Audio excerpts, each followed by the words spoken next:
Welcome, dear students. Today our topic of deliberation is Contribution of Linnaeus to Biology. The objectives of today's deliberation are to briefly describe biography of Linnaeus, to discuss the contribution of Linnaeus to taxonomy, that is, hierarchical classification system and binomial system of nomenclature, to delineate Linnaeus's thought about fixity of species, to highlight the scientific work of Linnaeus. So, first and foremost, let us have a general introduction about Carolus Linnaeus. Carolus Linnaeus was a Swedish botanist best known for his work on classifying and naming different biological organisms. He published Systema Naturae in 1735, in which he outlined the way of classifying plants. The classification system was primarily based on his expertise on plant sexuality. Linnaeus simplified and standardized nomenclature into binomial system, two-name system of genus and species to make scientific names shorter, more accurate, and universally applicable. Because Linnaeus was first to achieve a consistent and efficient system of nomenclature, botanists agreed in 1905 to accept his Species Plantarum, 1753, and zoologists agreed to accept the 10th edition of his Systema Naturae, 1758, as an official starting point for scientific names of plants and animals. His Systema Naturae went through many revisions over time and came to include all living things. Other noteworthy contributions include the scientific works like Genera Plantarum, Philosophia Botanica, Flora Lapponica.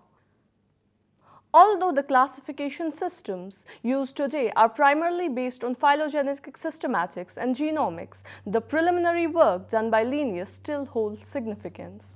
Now let us go through our first objective, viz. Biography of Linnaeus. Carolus Linnaeus, or Carl von Linné, was a renowned botanist, physician, zoologist, and one of the most influential scientists in history. He is known as the father of modern botany. Linnaeus was born on May 23, 1707 at Stenborn, southern Sweden. Linnaeus entered the University of Lund in 1727 to study medicine. A year later, he transferred to University of Uppsala. Most of the Linnaeus's time at Uppsala was spent collecting and studying plants. At that time, training in botany was a part of medical curriculum, for every doctor had to prepare and prescribe drugs derived from medicinal plants. Linnaeus went to the Netherlands in 1735, promptly finished his medical degree at University of Harderwijk, and then enrolled in the University of Leiden for further studies.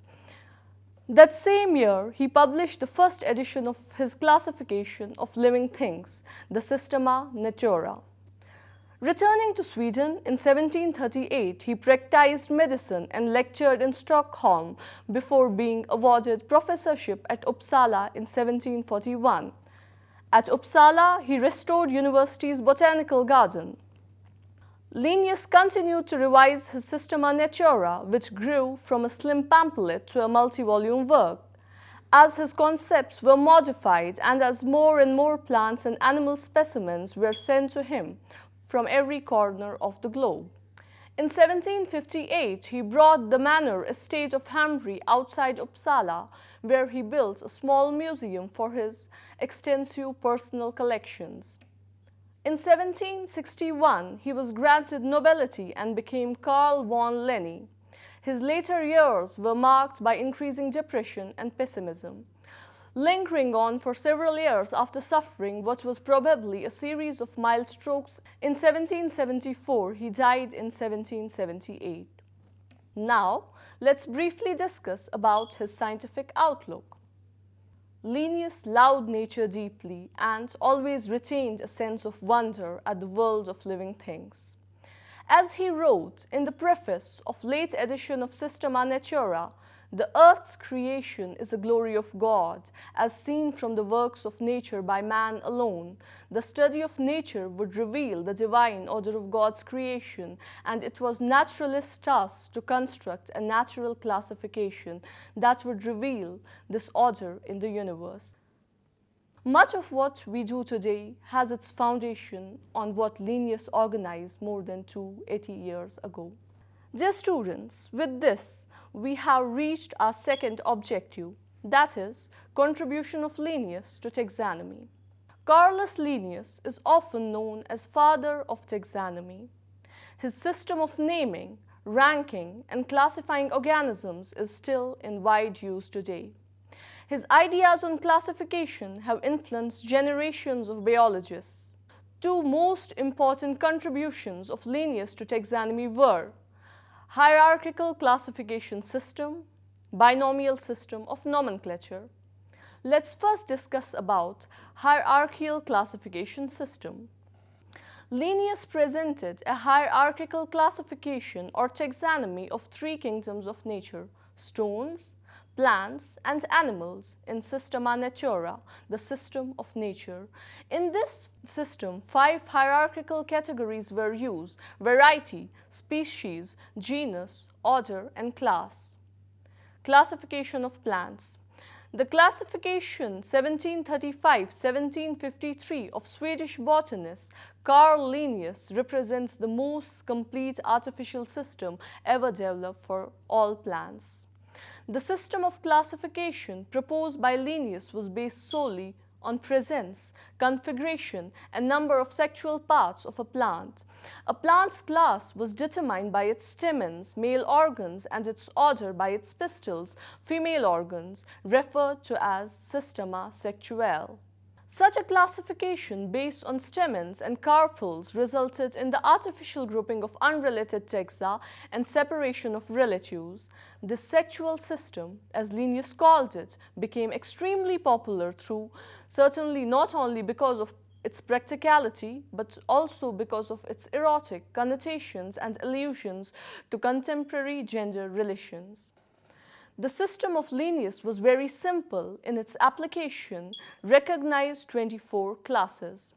The Linnaean classes for plants in sexual system were: Class 1, Monoandria, flowers with 1 stamen; Class 2, Diandria, flowers with 2 stamens; Class 3, Triandria, flowers with 3 stamens; Class 4, Tetraandria, flowers with 4 stamens; Class 5, Pentraandria, flowers with 5 stamens; Class 6, Hexandria, flowers with 6 stamens; Class 7, Heptandria, flowers with 7 stamens; Class 8, Octandria, flowers with 8 stamens; Class 9, Enandria, flowers with 9 stamens; Class 10, Decandria, flowers with 10 stamens; Class 11, Dosandria, flowers with 12 stamens; Class 12, Icosandria, flowers with 20 stamens, perigynous; Class 13, Polyandria, flowers with many stamens inserted on the receptacle;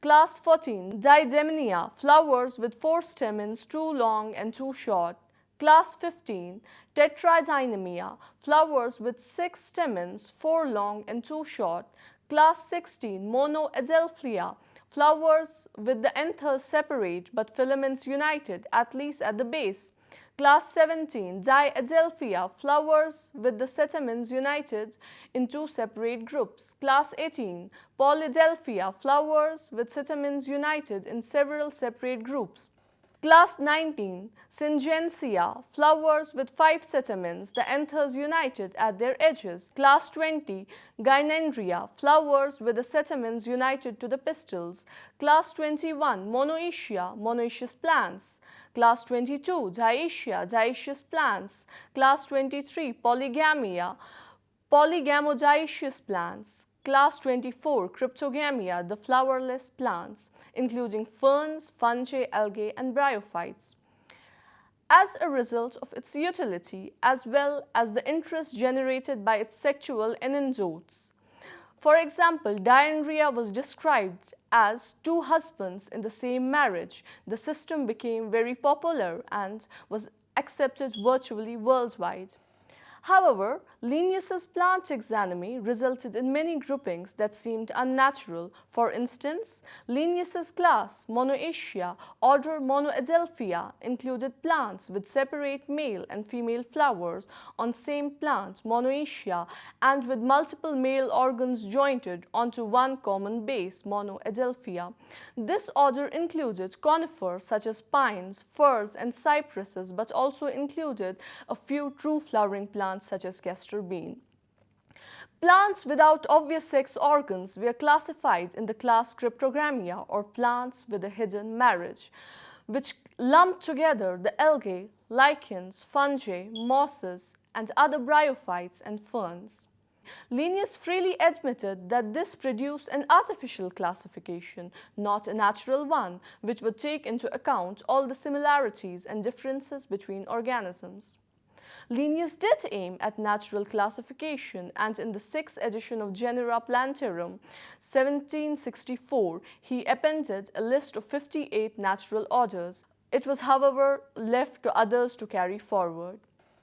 Dear students, let's now talk about contribution of Linnaeus to binomial system of nomenclature.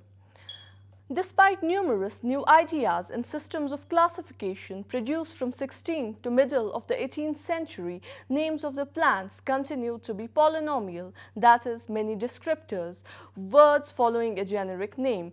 For example, tomato was named as Solanum colli, Intimi herbaceae, Follis pinnatus, Incinus, meaning solanum with a smooth, herbaceous stem and incised pinnate leaves. Many biologists gave the species they described long, unwieldy Latin names which could be altered at will. A scientist comparing two descriptions of species might not be able to tell which organisms were being referred to. To avoid this cumbersome way of naming, Linnaeus suggested dissociating descriptors of plants from its name.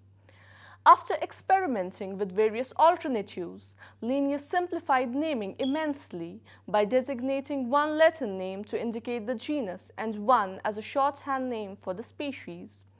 Two names make up the binomial species name. For instance, in his 2-volume work Species Plantarum, Linnaeus renamed the briar rose as Rosa canina. This binomial system rapidly became the standard system for naming species.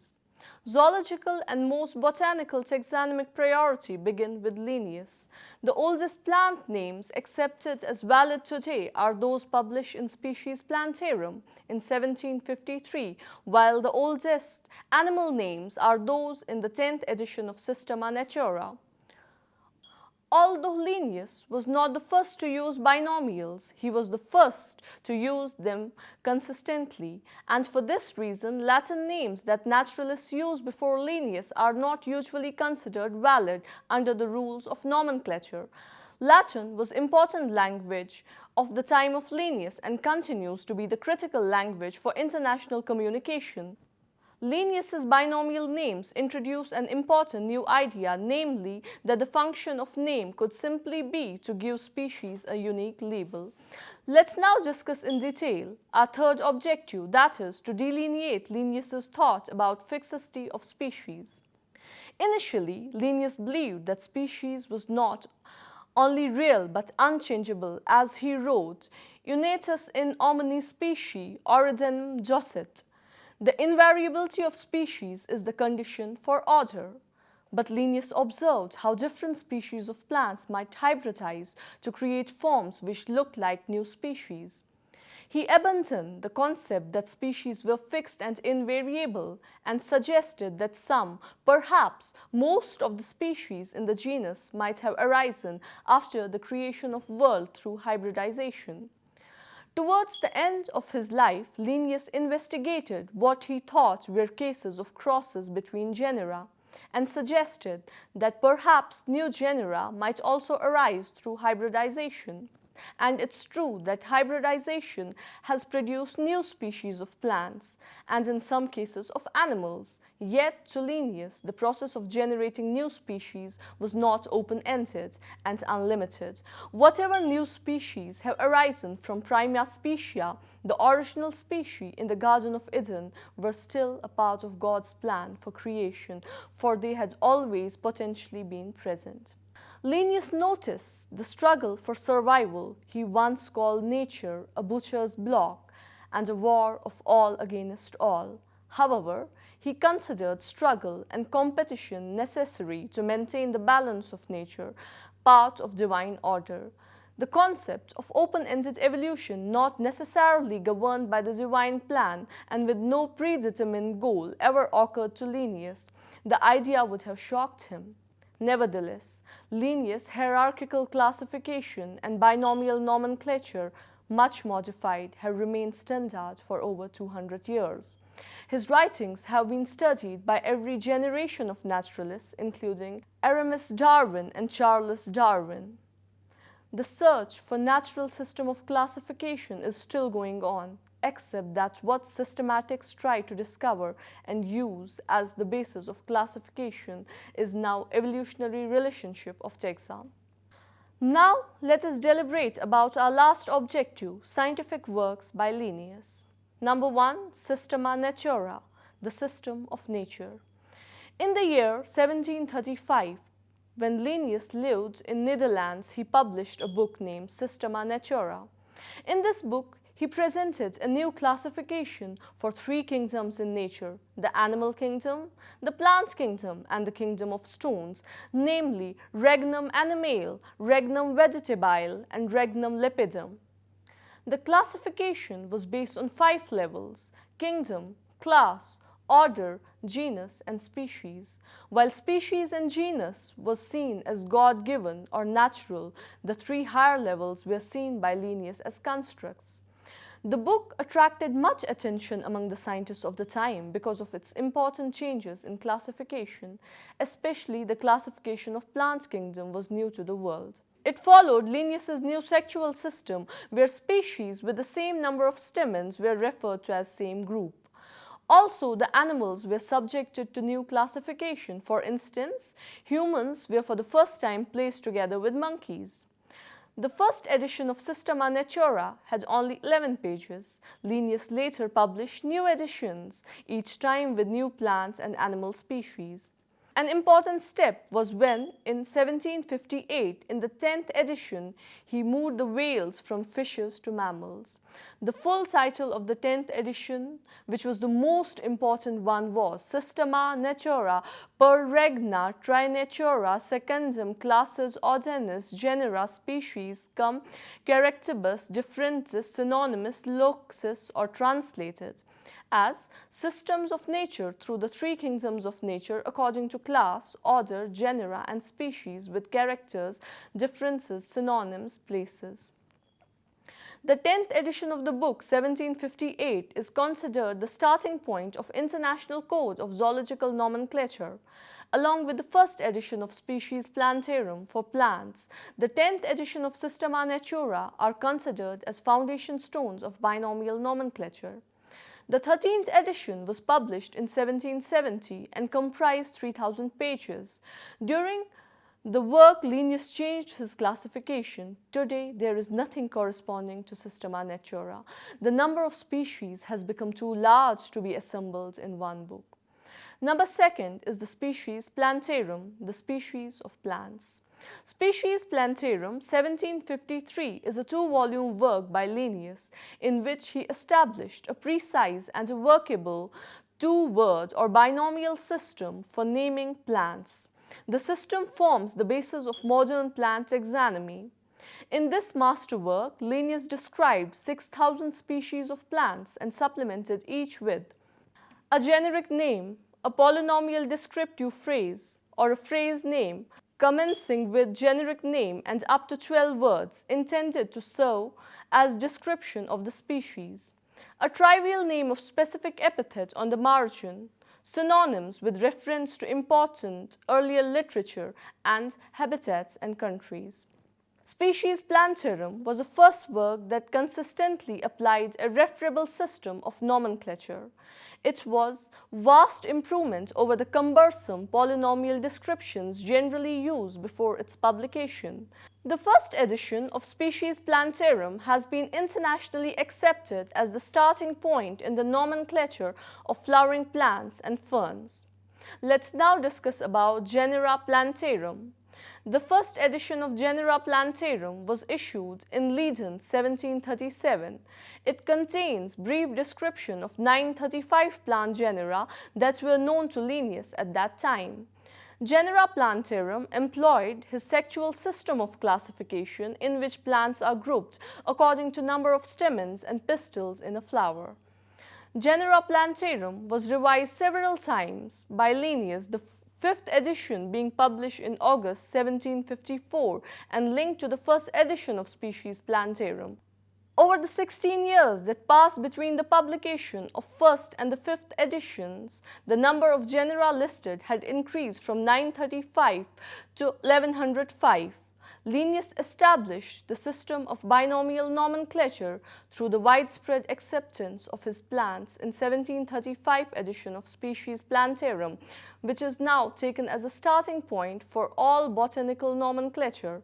Genera Plantarum was an integral part of his first stepping stone towards universal standardized biological nomenclature.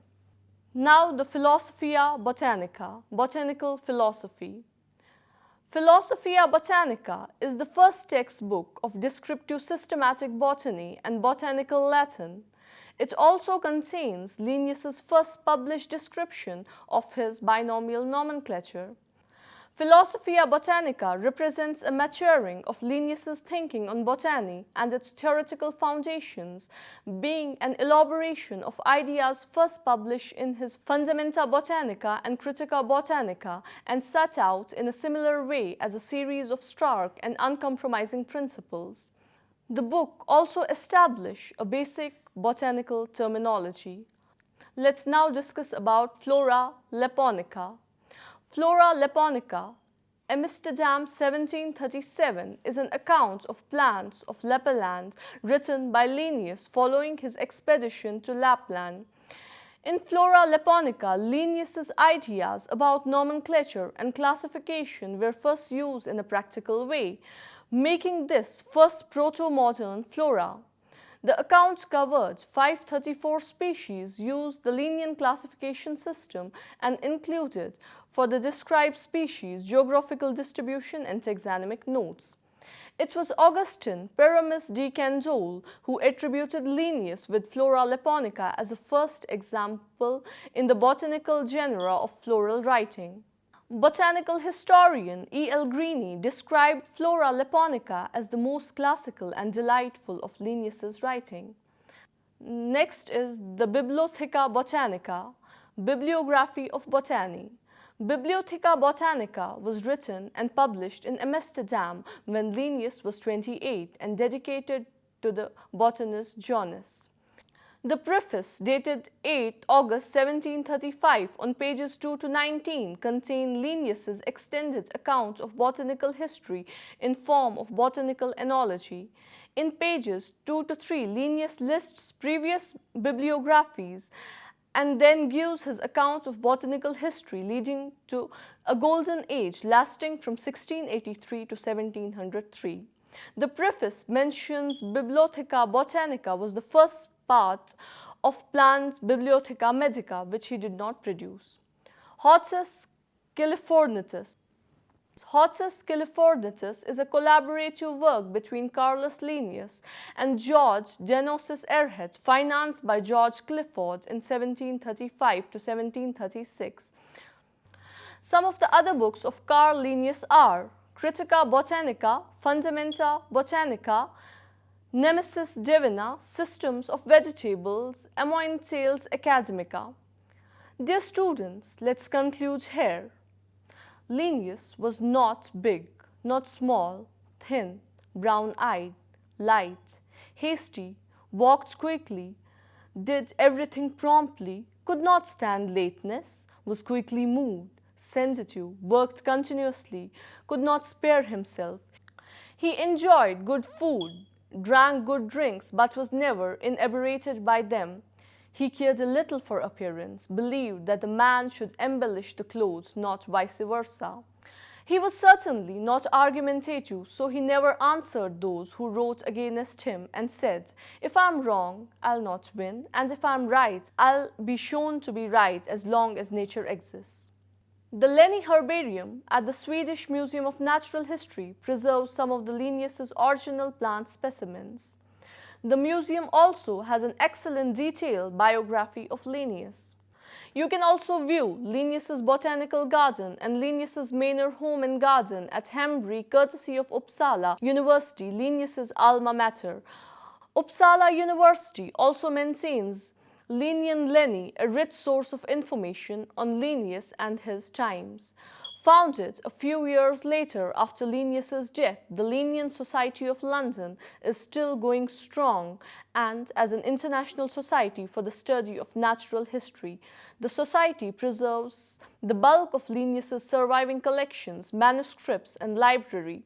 The Linnaeus's link at the British Natural History Museum aims to make available electronic versions of Linnaeus's writings and documents. Dear students, this brings us to the end of this lecture on the contribution of Linnaeus to biology. Hope you enjoyed this lecture. Have a nice day.